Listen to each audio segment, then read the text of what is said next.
Yo, what's on YouTube? It's your boy Casual Fan. Quick video, man. Kevin Durant is still on the Nets, but this time without James Harden and Kyrie Irving. Now, everybody knows that trio was maybe the biggest trio that everybody was looking forward to besides the Lakers with Russ, AD, and LeBron. Now, Kyrie Irving got traded to the Mavericks for Dorian Smith and Spencer Dinwiddie, which to me I feel is a pretty good trade in my opinion, but obviously KD was probably more so looking forward to play with Kyrie than those two, to be honest. But those two are really good defenders.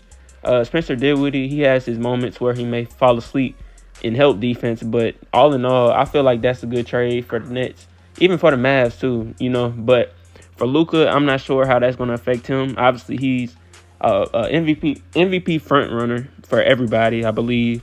Besides Jason Tatum probably being that close second, and even Jokic too. But I don't know how it's going to affect Luka. Maybe positively, maybe negatively. But we don't know as of right now. Their first game is probably going to be against the Lakers, is when I believe Kyrie's going to play. But with KD, and KD has a good roster on his hands right now, in my opinion. I do feel Ben Simmons needs to come off the bench, and they kind of work around the new pieces they just added to the team.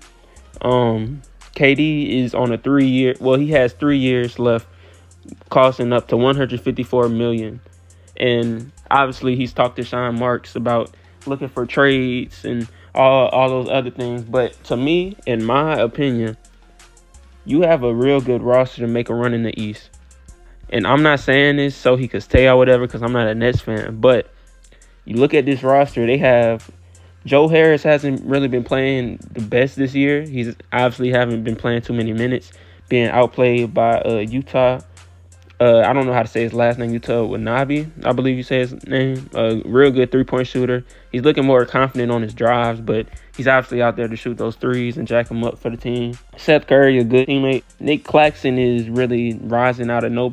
Like, I could have seen the defensive potential, but he's obviously like a top 3 defensive player of the year, the way he's been playing this year.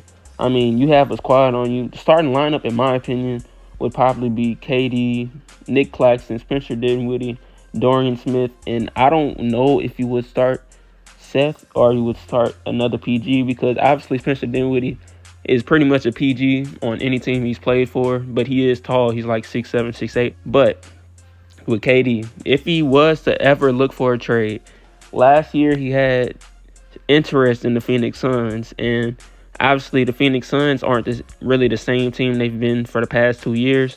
But if he did go there, I don't see him going there without a package deal with including maybe I don't even know if the Suns would trade for D-Book, but I mean, it's KD.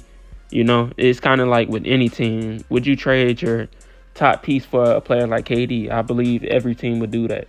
You know what I'm saying? So if he did go there, it would have to be a trade. And I feel in the Brooklyn Nets' eyes, if you know he wants to leave, you have to trade him this year. You have to.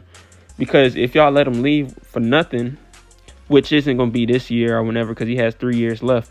I'm not sure if it's a team option, player option. I'm not sure the speculation, but it's a lot of money he has left on the contract, so I doubt he leaves unless it's a trade. But as of now, I feel like he needs to stay on that team, and they have one mystery piece that a lot of people are finally figuring out about that I've been knew was a bucket since then. Cam Thomas, bro. Cam Thomas is that dude. I seen him play at LSU his whole freshman year, and I ain't gonna lie, he blew me away. I didn't know there was a more polished scorer. I don't even think I seen a more polished scorer than him in years. Besides maybe Jalen Green in high school was a real bucket getter, but Cam Thomas was just smooth with it at Oak Hill when I seen his highlights there. But when I seen him in college, I'm like, yo, I mean, he's efficient with it too. I don't think I ever seen him have a bad efficient night. I didn't really see one in the NBA. His minutes have been down, but he's finally got him up. And you see when he has minutes, he just dropped 47. The potential is really there for him. But then again, we don't know. So KD, I don't think he's going to get traded this year, but I do feel like they have a good team behind him. So I think he just needs to stay there and see what they could build. Ben Simmons has no trade value as of now, sadly, because But as everybody says, he needs a jump shot, and he just goes to in the offseason and doesn't work on it.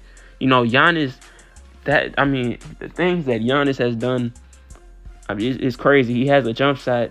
People told him to get a jump shot. He got one. Nobody's talking about it. He's really up there for MVP as well. But that's another conversation, man. If y'all enjoyed the video, make sure I comment, like, subscribe, share the video, and just let me know how y'all feel. Anyway.